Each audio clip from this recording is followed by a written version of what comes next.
Алма ағашы. Алма өсіру арманым еді. Бірақ өсіретін жердің ыңғайы жоқ. Алақандай жерге қауын мен қарбыз егеміз. Онан бергі босатқан жер сұр есектің елігінде. Осы жерге алма ағашын отырғызайын десем, әкемде құлық жоқ. Есектің орны бөлек қой. Осы үйдің пайдаға жарар көлігі осы сұр есек емес пе деп түсін суытып барады. Сол сәт сескеніп қалдым. Момын болған мен әкемде бір сұс бар еді. Шынында осы үйдің қара жұмыскері осы сұр есек. Тайқар кезінен үстінен түспеймін. Есекті күтіп баптап аялаудың керегі жоқ. Ол бап тілемейді, не болса соны жеп тұра береді. Көк шөптен гөрі қақайып өскен ақбасқа әуес. Тістері де сояудай ірі. Айнала қарайғанның бәрін жапырып, жеп, тақырлап тастайды. Ақырса, бар даусымен ақырады. Біздің сыныптағы шешем бала уақиттың горын тартқан сияқты.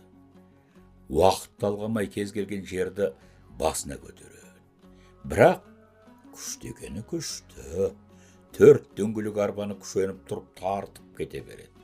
4 бау көк шөпті екі жағына тең тартып, үстіне мініп ап, темір қазықпен шұқығанда мойны жыбыр-жыбыр етіп, майда бүлгілге басады. Бір жаманы суға симей өтпейді. Біздің ауылда не көп? Арық көп. 4 аяғын тең тастап тұрып шаптырғанда, ағын су көпіршікке малынып, лекілдеп бара жатады. Есектің денесінен сол су шіркіннің қалай шыға беретініне таң қалам. Тағы бір ғажайыбы, жылқының соңынан ермейді. Есекті жылқымен жетектесең, басын кегжитіп тұрып алады. Ал жылқы жарықтықты есекпен жетектесең, еріп жүре береді. Есектің кесірлігін бермесін деген сөз осыдан қалған дейді. Сонымен қойшы, осы сұр есек менің қас жауым айналды. Әкем соқыршек боп ауданда ауруханада жатқанда, есек байлайтын жерге бір түп алма ағашын отырғыздым. Несі бар? Ертең-ақ гүлдеп, жапырақ жайып кетеді. Ең кереметі қызыл алма салады. Дәмі тіл үйірген кәдімгі қызыл алма. Қашанғы жемісті пойыз бекетінде отырған өзбектен сатып аламыз. Алма ағашын өз қолыммен отырғызуға қабілетім жетеді. Ботаника сабағын бізге не үшін оқытады? Жеміс егіп, соның дәмін татып, рахатын көріңдер деп оқытпай ма? Әкем айтар, дәлелім осы. Бірақ алма ағашын адал қолмен алмадым. 2 үйден кейін тұратын әкемнің ағасы Дәугөке малдан гөрі жеміс өсіруге құмар еді. Оның әңгелегі де ерте піседі, қауында тілі үйреді. Тұнып тұрған жүзімдігі көздің жауын алады. Оғысы қолына кетпен ұстап, жерді баптаудан жалықпайды ау шіркін. Ал менің әкем туған інісі болғанмен, екеуінің мінез құлқы тіпті кері ағар. Інісі жемістен гөрі малдың бабын жақсы жасайды. Кей кездері малды адамнан да артық көре біліп қалам. Сонымен Дәугөкем отырғызған ең соңғы жеміс ағашы 2 түп алмасының біреуін түн жамылып түбінен қасып алдым. Сөйтіп қою түнде есек байлайтын жерді қазып, әуелі бір шелек су құйып, топырақпен түбін көмдім. Бәрі ботаника сабағының тәжірибесі бойынша істелді. Енді күн сайын бір шелек су құйып тұрам, өйткені күн ыстық, топырақ құрғап кетеді. Дәугөкем кеше біздің үйде шай ішіп отырғанда ренжіп сөйлеп әңгіме айтты. 2 түп алмамның біреуі жоқ. Сиыр сүйкеніп құлатып кетті бе десем, түбі қазулы қалыпты. Мал ұрлаған десуші едік, енді жеміс ағашын ұрлағанды да көрдік деп, төмен қарап қамыға сөйледі. Егер бетіме тура қараса, Дәугөке, оны алған менмін, ұрладым деп айтуға аузым бармайды, деп шынымды айтар едім. Үндемей отыра бердім. Өтіріктің құйрығы бірақ тұтам дейді бұрынғылар. Сірә ұрлықтың да құйрығы ұзын болмау керек. Бір күні ұрлығым да, құйрығым да ашылар. Мен жеміс ағашын еккенімді жалпақ жұртқа жар салып жеткізіп қойдым ғой. Ботаникадан беретін апайға да айттым. ашық ауызбын ғой. 2 жеттен кейін әкем ауруханадан шықты. Әкем болса да біраз жата тұрса деп едім, өйткені ол менің мына тірлігіме қарсы сөз айтпай тұрмайды. Өйткені есек байлау тұрған жерді алмағашына қимайды. Әкем ауруханадан шығып келгесін менің тірлігімді көріп, ләм деп тіл қатпады. Келген бетте бір уыс сабанды ұстап, есегінің арқасын сүрткіштеді. Кейде құман мен су құйып, шаң тозыңнан арылтады. Көршілер көре қалса, Ерәлі есегін моншаға түсіріп жатыр деп әзілге бұрады. Әзіл болса да осы сөз маған инедей қадалады. Тазалық денсаулық кепілі болғанмен артық кетпеу керек қой. Әкем де, әкемнің ағасы да менің әрекетіме тырс етіп үндеген жоқ. Ұрлығымның соңынан сөз ермегеніне қуанып, төбем көкке екі елі жетпей жүр. Ешкім ауыр сөз айтып, көңіл күйімді де бұзған жоқ. Құлы басты кетпейтінім де бесенеден белгілі. Ең ғажабы, алмағашымның өн бой төртүйіп, жапырақ шығара бастады. Еңбектің жеміс деген осы ғой. Енді 2 жылда жеміс салады. Осыны ботаник апайдан анықтап сұрап алайыншы. Мен алма жеуді әскерге кеткен ағамдай күтіп жүрім. Оған хат та жазып жібердім. Азаматтық борышыңды өтеп келгенде менің алмамнан дәм татасың деп. Есектің күші адал, еті арам. Есектің кесірлігінен сақта дейді. Қалай дәл тауып айтқан.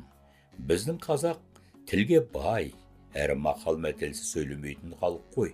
Осының бәрі есекке байланысты айтылған сөздер.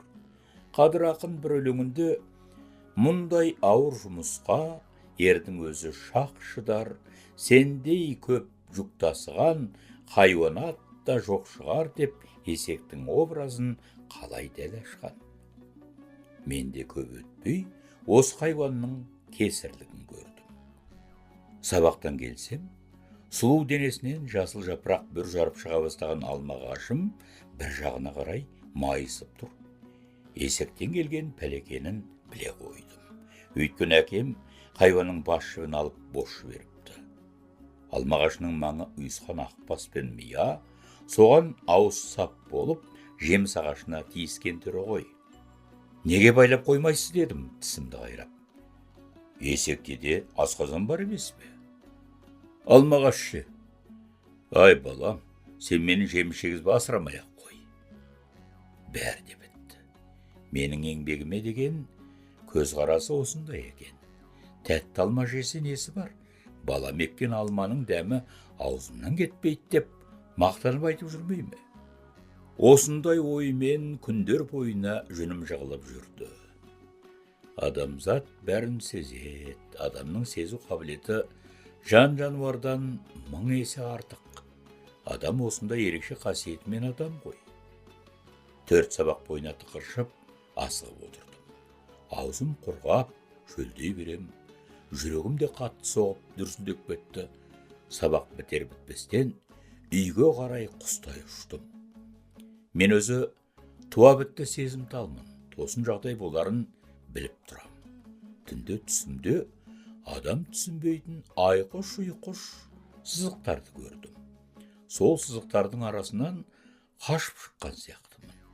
Әйтеуір жақсы нәрсе емес. Шошып ояндым. Қос өкпемді қолыма алып келгенде, көргенім мынау, алма ағашым сұлап жатыр. Сұр есек пысқырынып, ағаштың тұла бойындағы бүртиіп өскен жап-жасыл жапырақты түрткілеп жеп тұр. Отынға жинаған қызыл жыңғылдан бір шыбықты суырып алдым да, пысқырынып тұрған есектің жамбасын ал кеп сойып, шықпырта бастадым. Аямай ұрдым-ау. Дөңкіген жамбасын да, жыбыр-жыбыр еткен жон арқасынан да түк қалдырмадым. Жерде сұлап жатқан алма ағашыма бір қарап ап, қызыл жыңғылды қайта-қайта сермейіп. Сұр есек былқ етер емес. Есектің төзімін берсін деген осыма, денесіне шып-шып тиген шыбыққа пысқырмайды да.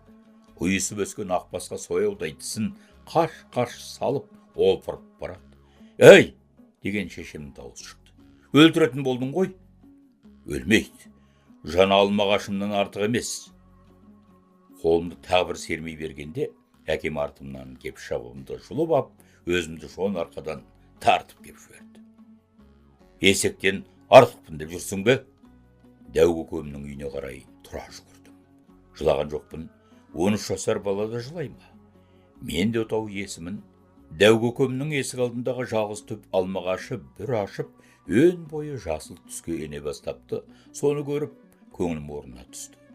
Қарап тұра бергім келді. Артымнан дәу көкемнің дауысы естілді. Қуанжан, сұрап алғаныңдағы ой, бұлай болмас еді. Есек те арам нәрсеге сүйкенеді деді. Аз кем бөгеліп тағы сөйледі. Балаға неге қол көтересің деп, қазір әкеңе барып ұрсам. Мына қалған бір түп алманы мен саған меншік дедім. Өзің баптап, қызығын өзің көресің. Біздің есіктің алдында тұра берсін, жарай ма? Тамыр тереңге сіңіп кетті ғой, деді мұрты жыбырлап. Менің жаным жадырап қоя берді. Біреудің есігінің алдында тұрса да, менің енді алмағашым бар. Ол менің меншігімде. Күнде су құйып, шөлін қандырам. Алыс жер емес қой. Енді мен есектен аулақ жерде алма өсірем. Әкемді де есектің қылығында кешірдім. Бұл ойымды дәу көкеме ауызбен айтып жеткізе алмадым. Әкемді де есектің қылығында кешірдім. Бұл ойымды дәу көкеме ауызбен айтып жеткізе алмадым. Бір реті келгенде айтармын.